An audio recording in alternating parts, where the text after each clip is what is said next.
Hello, friends.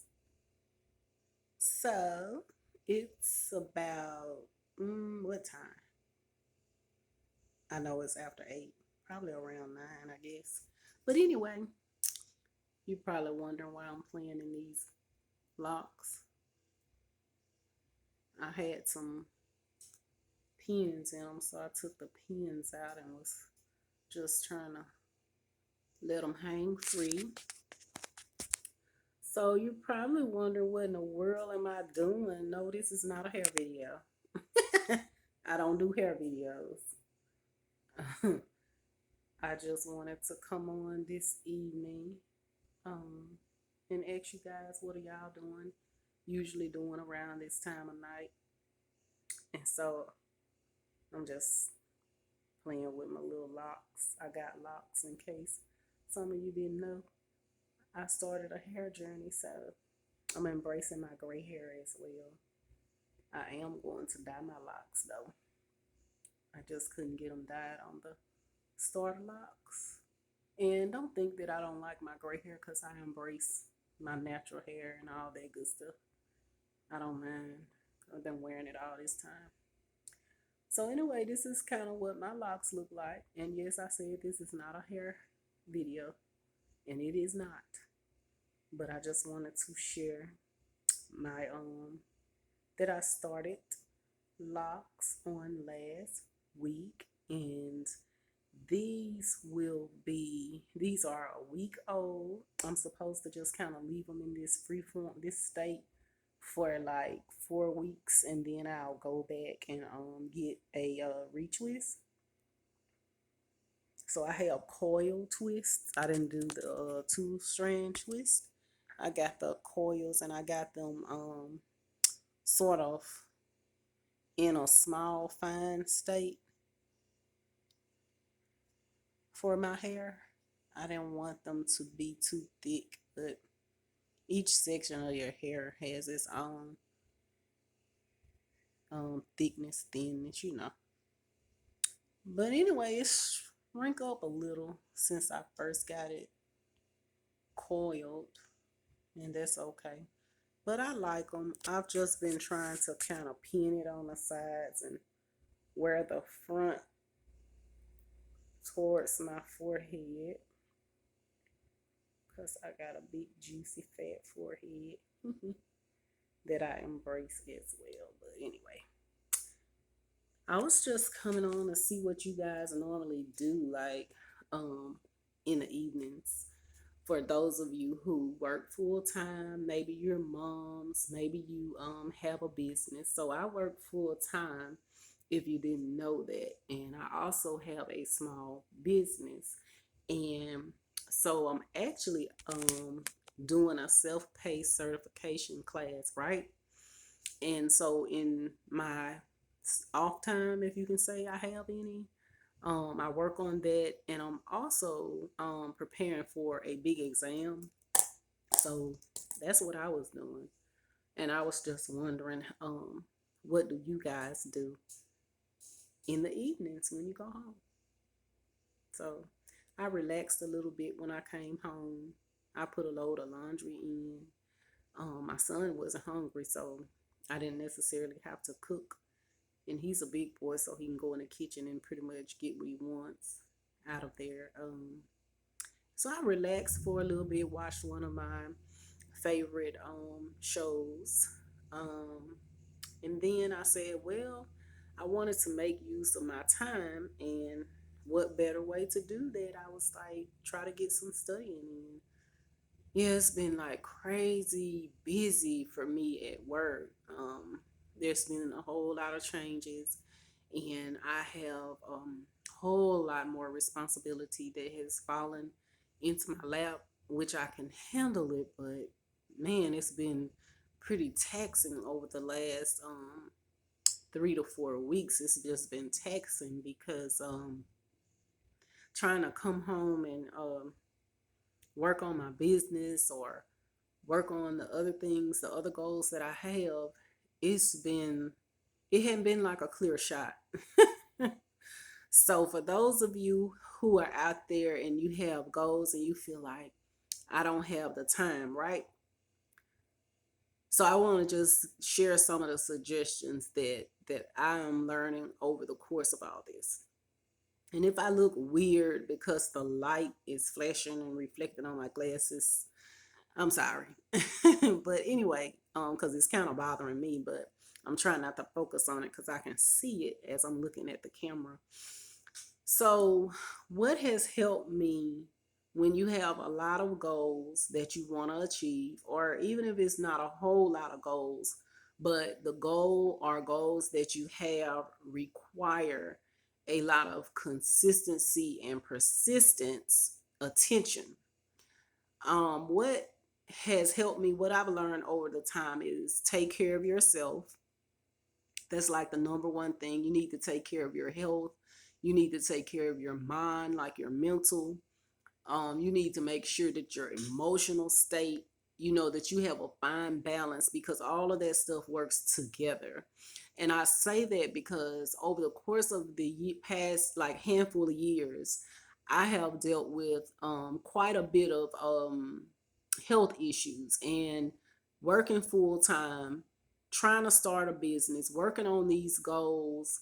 And some of the goals have had deadlines attached to them that I've had to meet. So whether I was not feeling well or not, I still had to try to meet those deadlines. And so I wasn't really in my best state doing all of this. And not to mention, I've written and published a book in between all of this too. So how did I achieve that goal? How did I begin a business? With my business, um, over the time, I'd written down my goals. I've written down the things that I wanted to do, and it got into a point where I had to just strategically begin to step out on faith and begin implementing some of the things and just walk through the process and see how it works. In between the time, getting information that's very important, like attending conferences, workshops, reading is fundamental. Sometimes it's, attempting some things on your own, but having wise counsel is pertinent to doing anything in life, not just a business. Being a mother of a college age student, a middle school student, even though my daughter is off at college, still being a mother, still finding time to pray with, pray for, and teach my children at the level where they are, and take care of myself and take care of my business. It really requires commitment. It requires determination. It requires the ability to tell people, no, I can't. And it requires you to have a lot of integrity and grit and determination, because just because you come up with a business idea, implement your business, doesn't mean that the business just like will skyrocket from point A to point B or C or to Z in the time frame that you want it. You have to have like a realistic goal, a realistic business plan for how you want to see your business evolve, like over the course of 3 to 5 years. I think that you should have goals set for each year, what you want to do and achieve. And another thing is being patient with yourself, being patient with your process, because everybody's process is different. Because we're in the technology age, social media, and everybody takes to social media, which it can be a blessing, but it can also be a curse. But what I say is it's only going to be a blessing to me because I'm not going to fool with it in a way that is going to curse me. So that means that you have to monitor when you do get on social media, which there's nothing wrong with it. Um, you have to monitor what you're looking at. You can change what you're looking at, what you're reading. You can change what you're entertaining. So when people say, they badmouth social media, I really don't have to badmouth social media. It can be a positive aspect because it helps you connect and network. There's so many things that you could do with these apps and social media. So it's a positive. I try to find a positive in most things anyway. And then when you hit bumps in the road, what do you need to do to get past the bump in the road?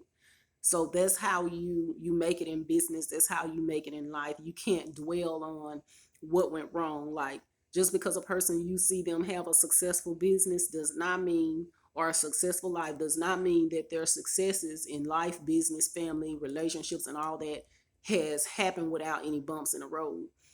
Success is dealing with, expecting that there are going to be unexpected things to happen, bumps in the road, and just take care of them as you go. My main thing is, what works for me is balance. Whenever I feel my wires being crossed up, whenever I feel myself being depleted, that's a signal to me. It's like an alarm that I need to do something different. If I need to come in and turn my lights off and rest, if I need to turn down activities, um, whatever I need to do to stay focused on my goals is what I'm going to do. Whatever I need to do to keep a fine balance in my mental health, my emotional state, my spiritual health, my finances, all these things matter.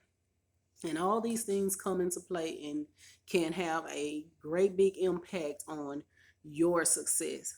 So the other thing also that helps is to define what success is for you, because what success is for you may be different from what success is from someone else. The other thing is not to compare your successes or your process with another person's. I think I may have said that before. It's good to glean from people, but all of us have our own little niche and our own little areas. We have that own specific thing that makes what we do different. So what I mean, an example of that is like, a lot of times we compare ourselves with other people. You may say, well, why does that work for that person and not me, or so on and so forth. I look at business and life like this. Toilet tissue is something we all need in this world. And there are several different companies, brands that make toilet tissue. You can buy high end toilet tissue. You can buy low end toilet tissue. You can find a toilet tissue that you like. It doesn't even matter. But everyone who makes toilet tissue, they are making money because everybody needs toilet tissue. And the purchase is based on a preference and sometimes the need, because when a pandemic hit, I think it didn't even matter what toilet tissue was on the shelf. If you saw it, you got it. You used it. You may have had to moisturize that toilet tissue or wet it a little bit to kind of help you out, but you didn't leave it on the shelf. So I think about that a lot of times with business, or if I begin to doubt myself. There may be plenty of us out here. My thing, I have books, I write books, but my niche is devotional writing. So there are several people who do that. And that doesn't mean that's the only thing that I can write or do. It's just a preference. It's what I enjoy doing, and it's what I can do without, I can do it with ease, put it that way. But there are several other people who do it as well, and everybody, their sale points um is different, but it doesn't matter because there are enough people out here who will like what I do. That doesn't mean they can't like what someone else does. If I sell journals, that doesn't mean that um people who like my journals will only purchase my journals. I mean, I love books, journals, I love all those type things. And my house is full of different books by different authors, different journals. So the sky is the limit when it comes to business ideas. And we're in a time and an age where the marketplace is like wide open for people to get into doing whatever they want to do and can make a go out of it. But again, what's important is that you have to know your why. You have to know and believe in your why. You have to believe in it when no one else does. And when it comes to selling a product, what's going to sell before that product, a lot of times is going to be you. People don't know your product from Adam, but a product is always matched to a seller. And for me, selling is integrity. You can sell anything. You can sell any product. But a lot of people, a great percentage of your sale is going to be based on your character, your integrity, your service. And those are the things that will be helpful in defining your vision and your why. So for me, what I do involves, it's going to involve integrity, it's going to involve character, it's going to involve commitment to human beings, relationships.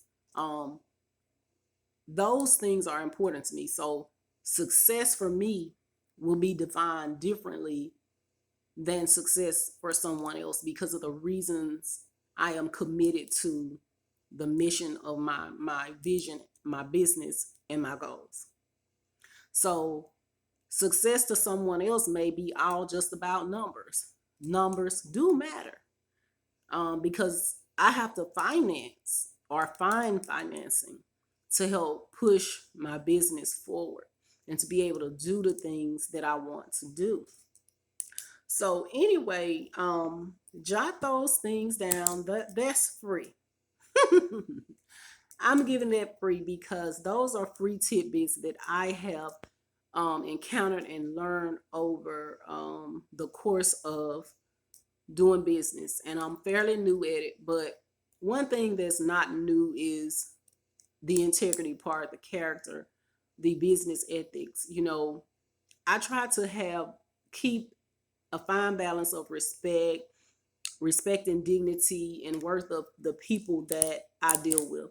I'm a social worker, and a part of all those things that are important to me are also some of our core values in social work. So it lines up with who I am, and it lines up perfectly with my business targets, my business goals. So anyway, if you have a goal, I would say write this down. Write down your commitment to yourself, why you want to do it. Write down what you envision yourself doing, how you see yourself in 1 year, how you see yourself in 2 years. And don't forget to write out how you see yourself interacting with other people in business and how they can play a part in your business, in increasing your knowledge and your wisdom as far as your commitment to business, your commitment to your professional growth and development. Um, Take time for you. That's very important. Take care of your mental, take care of your spiritual, take care of your emotions. Just take care of yourself. Learn the value of no. Don't be in a rush to run past your process to get a business established, because building a business is exactly that, building. It's consistent work, and it works over time. And just write those tidbits down, and it's something to think about, and it's a start. And I would say that it's important to get you a mentor. I mentioned about having wise counsel surrounding you. That is very important. And all the time, your wise counsel cannot be like your best friends. It can't be your spouse all the time. Um, it can't always just be the people that you're closest to. Sometimes you need to have a neutral party who can help you, that you can accept wisdom from. Because sometimes when it's friends or people close to us and our perspectives clash, is a problem. So get you a mentor, a business buddy, a business coach, a life coach. Get some things attached to you that will help you win and will help you fight the good fight. Not just a faith for your spirituality, but for your life goals and your business goals. And that's about it that I wanted to chime in on tonight. So drop down in the comment section whether these tips were helpful to you. Drop down in the comment section what part of the states that you're chiming in from, listening from. And also, if you have any comments that are helpful tips, add that in the comments as well. And don't forget to also add other topics and things that you would like to hear me talk about on the YouTube channel. So we're in the process of building that, and I'll be coming on at different times. This is just me and my study element tonight. This is not a makeup night. This is not a come on here and have my face beat night or anything like that. This is just me in my element studying. And I just wanted to come on and see what you guys were doing at this time. What do you do in the evenings when you get off work? And how do you achieve your goals when you work full time and you're trying to run a business, or even if you have a full time business? What are some of the things that are helpful to you as far as managing your time in order to manage a successful business? Drop that down there in the comments. And I want to wish you all a peaceful, blessed night's sleep. And I pray that the angels of heaven watch over you and your families and keep you all safe. And until next time, be at peace. Peace, love, and joy. Good night.